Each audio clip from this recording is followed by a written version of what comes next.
दोस्तों, स्वागत है आपका आत्मन स्टडी विद धीरज में। तो बिना किसी बकवास लेट्स स्टार्ट आवर क्लास। तो ये है chemical reaction and equation, chemistry का चैप्टर 1, क्लास 10th का। पूरा चैप्टर कंप्लीट हो गया है, सारे टॉपिक्स कंप्लीट हो गए जैसे केमिकल इक्वेशंस और भी बहुत कुछ। ये सारे टॉपिक्स कंप्लीट हो गए, कुछ क्वेश्चन आंसर्स भी हो चुके हैं, टाइप्स ऑफ केमिकल रिएक्शंस भी हो चुका है और मैंने इन सबको बहुत ही डिटेल में लाइन टू लाइन रीड करवा कर समझाया है आप लोगों को। और अगर आपने मेरे पुराने वीडियोस नहीं देखे तो देख लो और सब्सक्राइब कर दो, सर्च करने की मेहनत कम पड़ जाएगी प्लीज़। अब ये आज का लास्ट टॉपिक, मतलब पूरे सेक्शन का लास्ट टॉपिक है ये। Have you observe the effects of oxidation reaction in everyday life. मतलब कि किसी भी एलिमेंट को ऑक्सीडाइज्ड होने का जो रिएक्शन है वो एवरीडे लाइफ में आपने देखा है कि नहीं। लेट इट बी, हम लोग सीधा लाइन टू लाइन रीड करते हैं। You must have observe that iron articles are shiny when new but get coated with a reddish brown powder when left for some time. This process is commonly known as rusting of iron. Some other metals also get tarnished in this manner. Have you noticed the color of coating formed on copper and silver when a metal is attracted by substances around it such as moisture, acid, etc. तो copper और silver को भी देखा ही होगा। Copper का glass याद है, हम लोग जल चढ़ाने जाते हैं, फिर थोड़ी देर बाद उसके ऊपर एक लेयर आ जाती है, बस वही लेयर उसका ऑक्सीडेशन प्रोसेस को कंप्लीट हो जाने का रिजल्ट है। It's said to be corroded and this process is called corrosion. इसी प्रोसेस को हम लोग कहते हैं कोरेजन। The black coating on silver and the green coating on copper are other examples of corrosion. ठीक है, corrosion causes damage to car bodies, bridges, iron railings, ships, to all objects made of metal, especially those of iron. Corrosion of iron is a serious problem. Never ever enormous amount of money is spent to replace damaged iron. You will learn more about corrosion in chapter 3. Okay, तो हम chapter 3 में और भी पढ़ेंगे, ये सिर्फ एक objective है। तो अब ये आता है rancidity.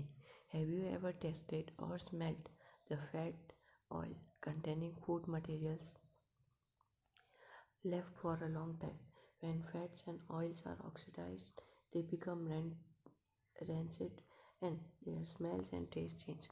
Usually substances which are prevent oxidation are antioxidants are added to foods containing fats and oil. मतलब फैट, मतलब जो जिन फूड में ज़्यादा फैट और ऑयल होता है उसके अंदर बहुत ज़्यादा एंटीऑक्सीडेंट्स बन जाते हैं, यानी कि ऑक्सीडाइज हो जाता है वो बहुत ज़्यादा। तो इसी को नहीं होने के लिए हम लोग उनको air tight container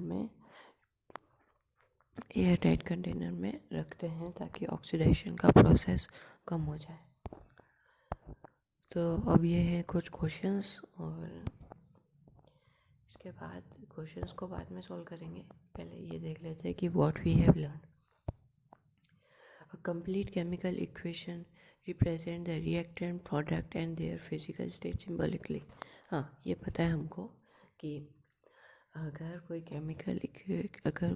chemical reaction हो रहा है तो उसकी इक्वेशन में हमें उसका फिजिकल स्टेट, उसके फॉर्मूला, उसका प्रोडक्ट, उसका रिएक्टेंट और तो और उसकी हीट, टेम्परेचर, वो सब कुछ हमको पता चलता है।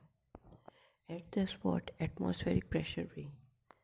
A chemical equation is balanced so that the number of atoms of each type involved in the chemical equations are the same on the reactant and the product sides of the equation.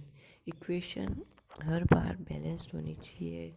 Balanced कैसे करते हैं वो chemistry chapter 1 के part 1 में मैंने बताया है। In combination reaction, two or more substances combine to form a new and single substance. ये सेकेंड वीडियो में मैंने बताया है कि जब कॉम्बिनेशन रिएक्शन होता है तब दो या दो से ज़्यादा रिएक्टेंट्स एक ही प्रोडक्ट बनाते हैं, सिंगल प्रोडक्ट बनाते हैं, तो वो होता है कॉम्बिनेशन रिएक्शन. अब है decomposition reaction are opposite to the combination reaction. In decomposition reaction, a single substance decompose to give two or more substance. मतलब एक ही सब्सटेंस है वो डिकम्पोज हो जाता है और दो नए प्रोडक्ट्स को फॉर्म करता है. Reaction in which energy is absorbed are known as endothermic reactions. और फिर ये है रिएक्शंस. ठीक है, तो ये हो गया.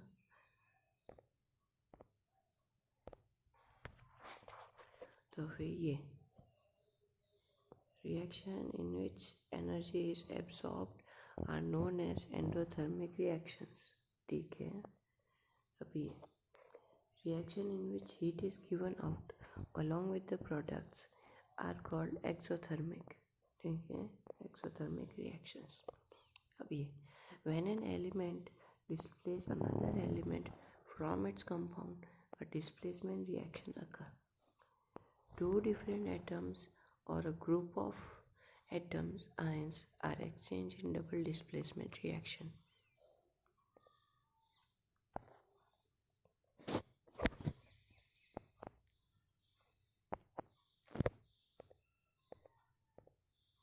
ठीक है, तो अभी precipitation reaction pursued in solved.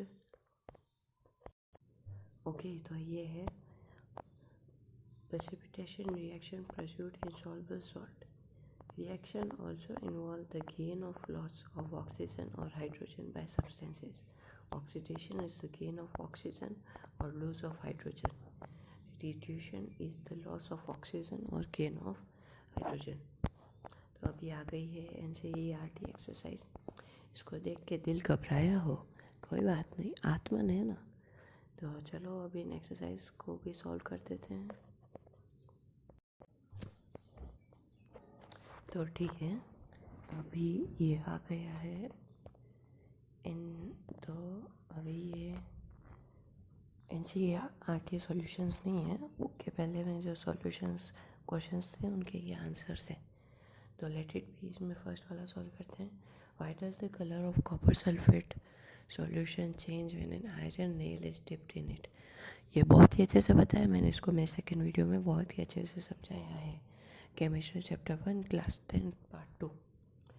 तो अब इसमें क्या होता है कि कॉपर सल्फेट जो है उसमें आयन कॉपर को डिस्प्लेस कर देता है और आयन कॉपर की जगह पे आ जाता है और फिर वो सॉल्यूशन आयन सल्फेट बन जाता है जो कि ग्रीन होता है कलर में.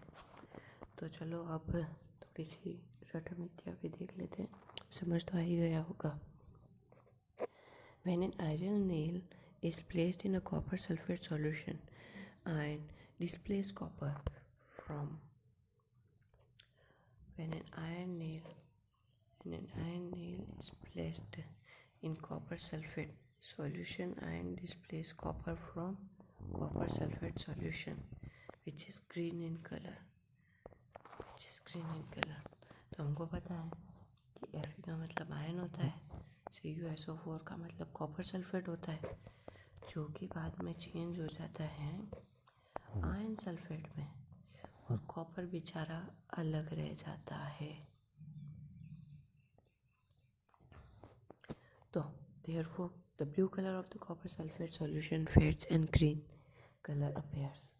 अब ये दूसरा, give an example of double displacement reaction other than one given in the activity 1.10. ठीक है, तो अब इसमें क्या है, इसमें ऐसा है कि ये है sodium carbonate reacts with calcium chloride to form calcium carbonate and sodium chloride. ठीक है, तो अब इसमें क्या है. ठीक है, तो ये हमको पता है कि Na2CO सोडियम कार्बोनेट है और CaCl कैल्शियम क्लोराइड है. फिर ये दोनों कंबाइन होके बन जाते हैं कैल्शियम कार्बोनेट. कैल्शियम और कार्बोनेट ये मिक्स हो जाता है और सोडियम क्लोराइड, ये दोनों आ जाते हैं।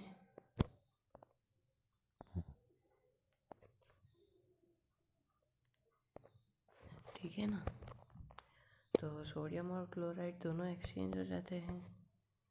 सोडियम क्लोराइड, कैल्शियम कार्बोनेट, ऐसे कर कर ये रिएक्शन प्रोसीड होता है। In this reaction sodium carbonate and calcium chloride exchange ions from two new compounds and this double displacement reaction.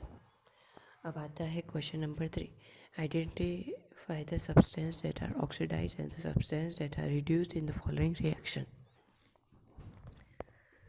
मतलब इस रिएक्शन में ये देखना है कि इसमें कौन सा एलिमेंट या फिर सब्सटेंस ऑक्सीडाइज्ड हुआ है और कौन सा सब्सटेंस रिड्यूस्ड हुआ है। ठीक है, चलो देख लेते हैं इसमें क्या है। ठीक है, पहले 4Na था और O2 था, तो फिर ये आगे जाके बन जाता है 2Na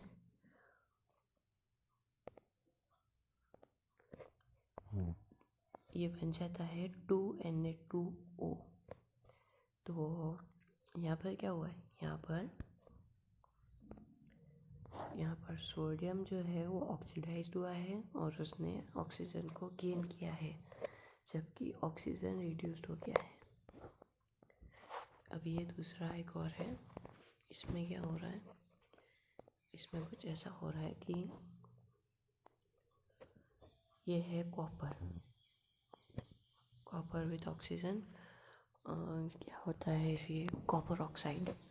ये है कॉपर ऑक्साइड और ये है H2 यानी कि हाइड्रोजन। फिर ये बाद में कंबाइन होकर बन जाते हैं कॉपर प्लस H2O यानी कि वाटर। तो चलो यहाँ पर देखते हैं कि यहाँ पर हाइड्रोजन ऑक्सीडाइज्ड हो गया है और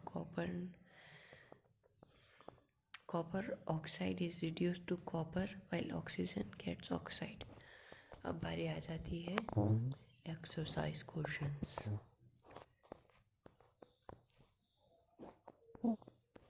मतलब सॉल्यूशन और क्वेश्चंस दोनों। तो अब ये है कि which of the statements about the reaction below are incorrect.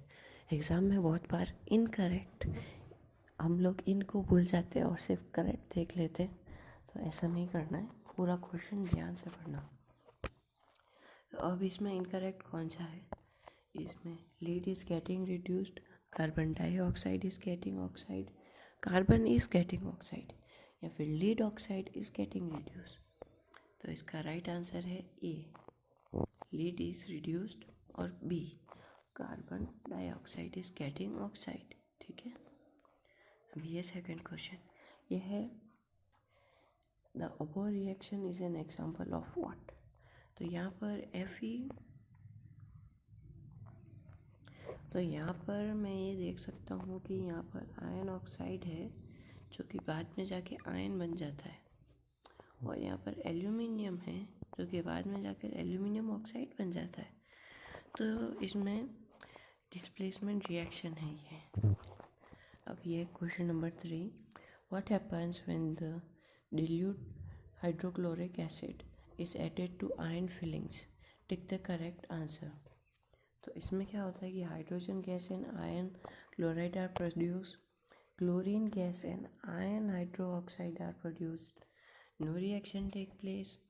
तो इसमें hydrogen gas and iron chloride are produce, सीधी सी बात है, इसमें डिस्प्लेसमेंट हो रहा है, हाइड्रोक्लोराइड की जगह हाइड्रोजन गैस बन रहा है और आयन की जगह आयन क्लोराइड बन रहा है।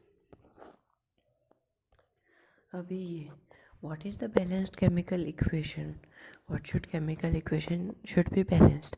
मेरा सेकंड वीडियो देखने के बाद सबके मन में ये क्वेश्चन ज़रूर आया होगा, बट किसी ने लिखा नहीं कमेंट बॉक्स में, बहुत वियर्ड लगता है, बट कोई बात नहीं, मैं बता देता हूँ कि ऐसा क्यों। अभी ये इसलिए है, वैसे मैं बता दूँ कि ये हैंड रिटन सॉल्यूशंस हैं, तो हाँ ये एकदम रट्टा मारने जैसा नहीं है, मेरे को समझ में आया इसलिए मैंने ऐसे सॉल्यूशंस बनाए हैं। अब अभी ये what is the balanced chemical equation? Why should chemical equation should be balanced? ठीक है. A reaction which has an equal number of atoms of all elements on the both side of the chemical equation is called balanced equation. हाँ, ये हमको पता है कि number of the atoms in the reactants and the number of the atoms in the products, if they both are equal, then the equation is balanced. If they are not equal on both the sides, if LHS is not equals to RHS, then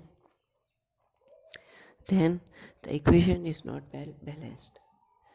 Law of conservation of mass states that mass can neither be created nor destroyed. Hence, in chemical reaction, the total mass of the reactants will be equal to the total mass of the products after the reaction equation. अभी ये है translate the following statement in the chemical equations. तो ये बहुत ही ज़्यादा important question है और ये हर बार आता है एग्ज़ाम में और ये इजी भी है. मतलब हाँ, थोड़ा बहुत लिटिल बिट इजी है. तो चलो इसको अब उतार देते हैं. तो ये है हाइड्रोजन गैस. ठीक है, 3H2 लिख दिया, 3H2. और ये सब कुछ हमको बहुत ही ज़्यादा ध्यान से और सोच के और समझ के करना है. ऐसा नहीं है कि हाइड्रोजन गैस लिखा हुआ है तो सिर्फ H2 लिख दिया और काम बन जाएगा. नहीं, पूरा लिखना पड़ेगा. ठीक है. तो फिर है combine with nitrogen to form ammonia. तो फिर इसने फॉर्म कर दिया अमोनिया 2NH. ये बन गया है अमोनिया. अब ये है hydrogen, hydrogen sulphur gas burn in air to give water and sulphur dioxide. तो इन क्वेश्चंस में कुछ नहीं करना है, सिर्फ वो वहाँ पर जो लिखा हुआ है वो वैलेंसीज को यूज़ करना है. उसमें वैलेंसीज को यूज़ करना है प्लस बैलेंस्ड कैसे करना है वो देखना है, प्लस वो नेचर में किस फॉर्म में है वो देखना है. और इनके बेसिक्स पे आपका ये आंसर आ जाएगा. अब ये है balance the following chemical equations.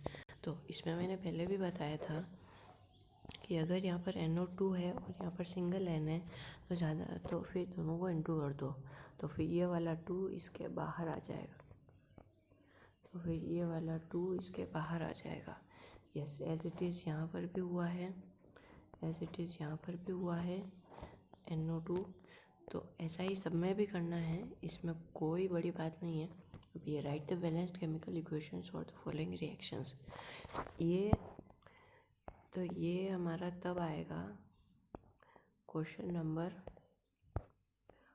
Number 7 तब हमारा कंप्लीट होगा जब हम क्वेश्चन नंबर 6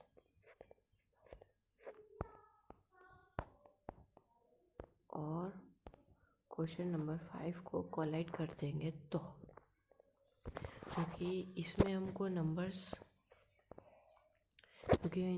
वर्ड इक्वेशन से फॉर्मूला इक्वेशंस बनानी थी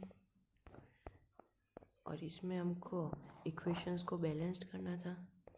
बट वैसा ही क्वेश्चन 7 में क्या है, इसमें हमें इनको बैलेंस्ड भी करना है. इन एडिशन हमें इनको इक्वेशंस के फॉर्म में भी लिखना है.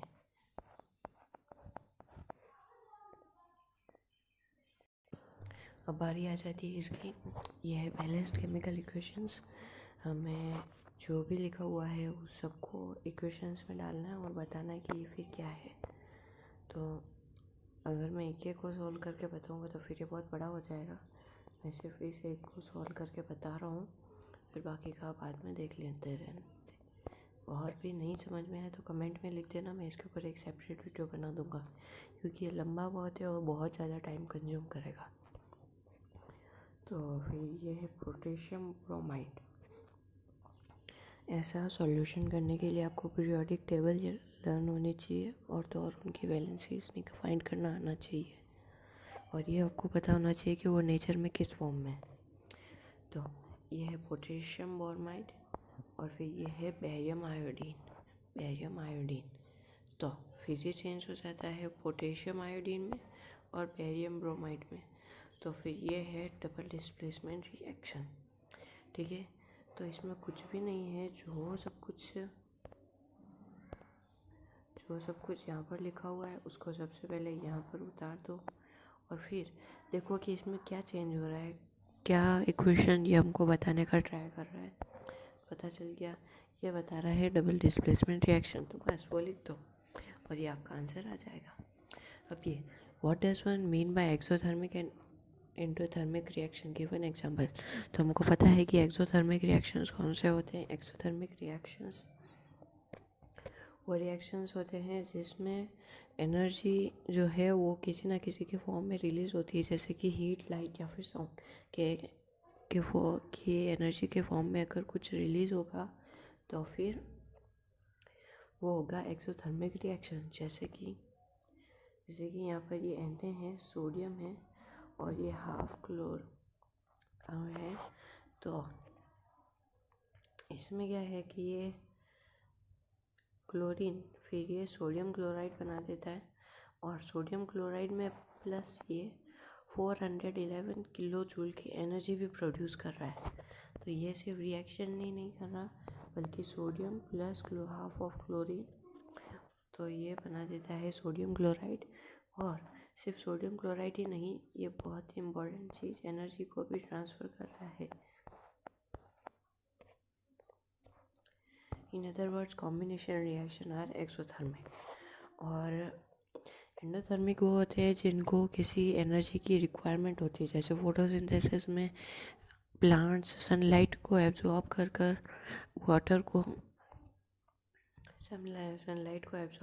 कार्बन डाइऑक्साइड और वाटर को चेंज कर देते हैं ग्लूकोज और ऑक्सीजन में। अब ये question 10, why is respiratory system considered at exothermic.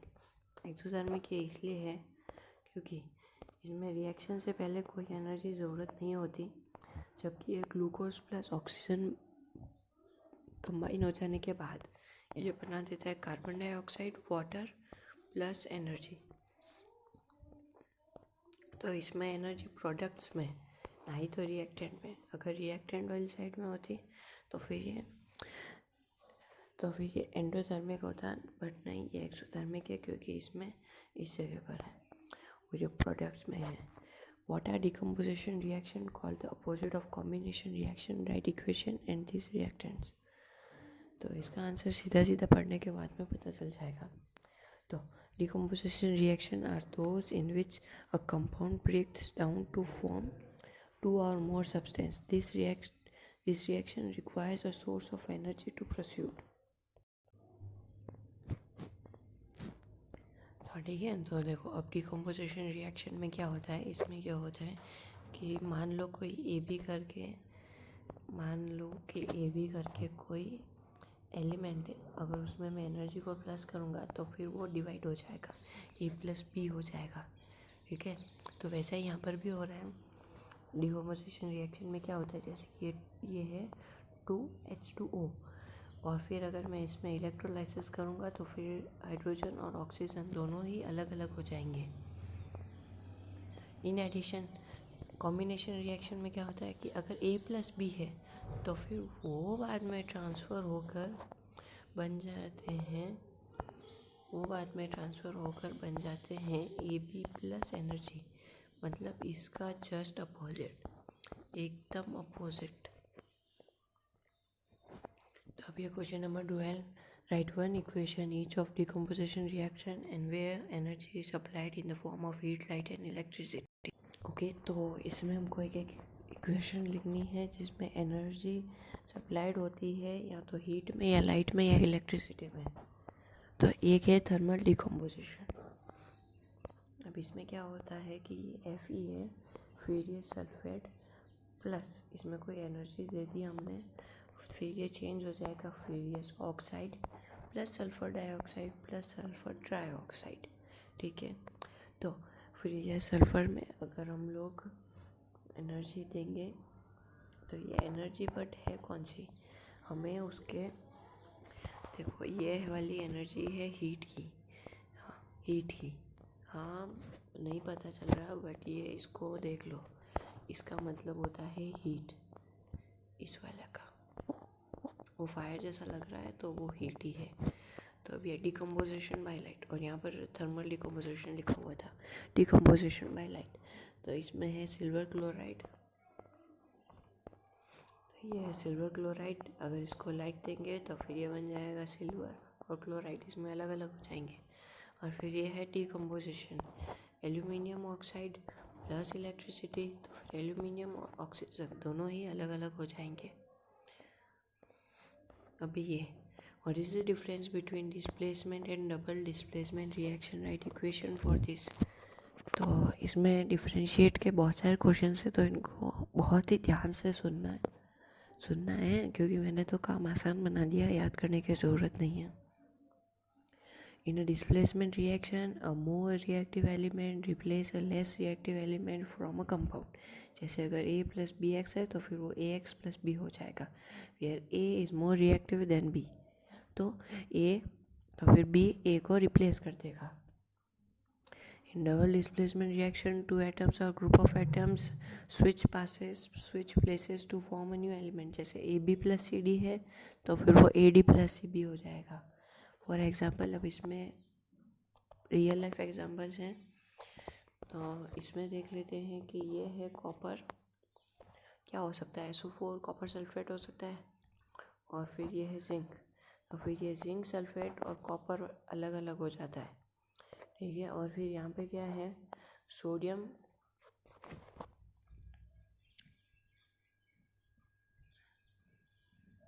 तो अब ये डबल डिस्प्लेसमेंट रिएक्शन है, इसमें Na2 प्लस SO4 है और प्लस उसमें BaCl है, तो फिर BaSO हो जाता है प्लस NaCl हो जाता है। तो इसमें क्या होता है कि इसमें चेंज होता है, SO और Cl का चेंज होता है, इसमें वो दोनों रिप्लेस कर देते हैं उनकी प्लेसेस को, रिप्लेस। अभी ये In the refining of silver, the recovery of silver from silver nitrate solution involved displacement of copper metal. Write down the reaction involved. ठीक है, चलो लिख देते हैं। वैसे सब कुछ तो था क्वेश्चन में, पर फिर भी। तो ये है सिल्वर नाइट्रेट प्लस कॉपर, फिर ये चेंज हो जाएगा कॉपर नाइट्रेट प्लस सिल्वर में। बहुत ही ईजी था, ये पूरा का पूरा क्वेश्चन में था। केमिस्ट्री की यही स्पेशलिटी है कि उसमें सारा आंसर उसके क्वेश्चन में हो जाता है, बस क्वेश्चन को ध्यान से पढ़ने का रहता है। अब ये what do you mean by precipitation reaction, explain by giving example. तो इसमें मैं एक एग्जांपल समझा देता हूँ क्योंकि वो बिल्कुल सेम ही रहेगा। तो अब ये है sodium carbonate plus calcium chloride, फिर ये चेंज हो जाता है कैल्शियम कार्बोनेट सोडियम क्लोराइड में। तो इसमें भी डबल डिस्प्लेसमेंट रिएक्शन के जैसा ही हो रहा है। In this reaction calcium carbonate is obtain as precipitate, hence it is a precipitate reaction. तो इसमें ये प्रेसिपिटाइट हो रहा है कैल्शियम क्लोराइड, तो इसमें कैल्शियम क्लोराइड प्रेसिपिटाइट हो रहा है, तो इसलिए प्रेसिपिटेट हो रहा है, इसलिए फिर ये प्रेसिपिटेट रिएक्शन में बन जाता है।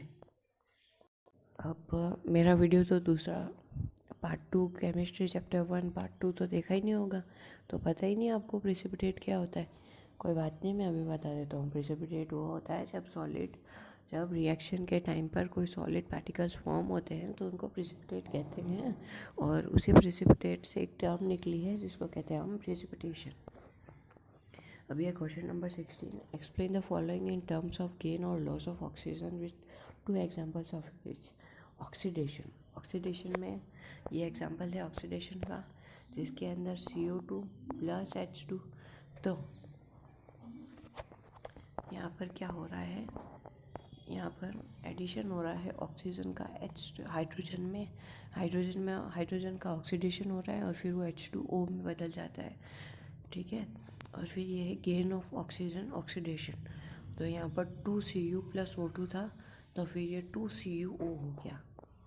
In equation 1, hydrogen is oxidized in H2O. In equation Cu is oxidized to CuO. Okay. Reduction is loss of oxygen. ठीक है, तो अब इसमें देख लेते हैं हम लोग। इसमें जो भी ऊपर था उसका जस्ट अपोजिट है। अब ये shiny brown coloured element x on heating it air becomes black in color. Name the element X and black color compound form. X is copper and the black color compound is formed copper oxide. This equation in the reaction involved of heating copper is given below. तो ये इसकी reaction है जिसके अंदर silver brownie colour होता है। उसमें अपन अगर ऑक्सीजन और हीट को ऐड करेंगे तो फिर वो ब्लैक कलर में ट्रांसफ़र चेंज हो जाएगा। और फिर ये why do we apply paint on articles, ये हमको बहुत अच्छे से पता है, बचपन से ही पढ़ते आ रहे हैं। उनको रस्टिंग कोरेशन से बचाने के लिए हम लोग उनको पेंट करते हैं। Oily and fat containing food items are flourished with nitrogen. Why? Nitrogen is an inert gas and does not easily react with this substance. On the other hand, oxygen reacts with food substance and make them rancid. Thus, bags used in packing food items are flourished with nitrogen gas to remove oxygen inside the pack. When oxygen is not present inside the pack, rancidity of oil and fat containing food item is avoided. अब ये है question number 12, जिसमें कि हमको कोराइजन और rancidity को example से बताना है। तो चलो बता देते हैं। कोराइजन में हमको हमेशा मतलब प्रोबेबिलिटी आयरन का ही लेना चाहिए। अब सबसे पहले आयरन कोराइजन होता है क्या? Corrosion is defined as a process where materials usually metals derived as a result of chemical reaction with air, moisture and chemicals etc. तो इसमें क्या है? आयन है, ऑक्सीजन है और ये H2O है। तो फिर ये बन जाता है hydrated iron oxide. Hydrated iron oxide क्यों? क्योंकि यहाँ पर H2O था। अब the iron oxide is rust. Hydrated iron oxide जो है वही है रस्ट। अब ये rancidity, the process of oxidation of fats and oil that can be easily noticed by the change in taste and smell are known as acidity. तो इसके कुछ examples है storing food in air tight container, और मतलब ये वो tricks है जिनसे हम इसको अवॉइड कर सकते हैं।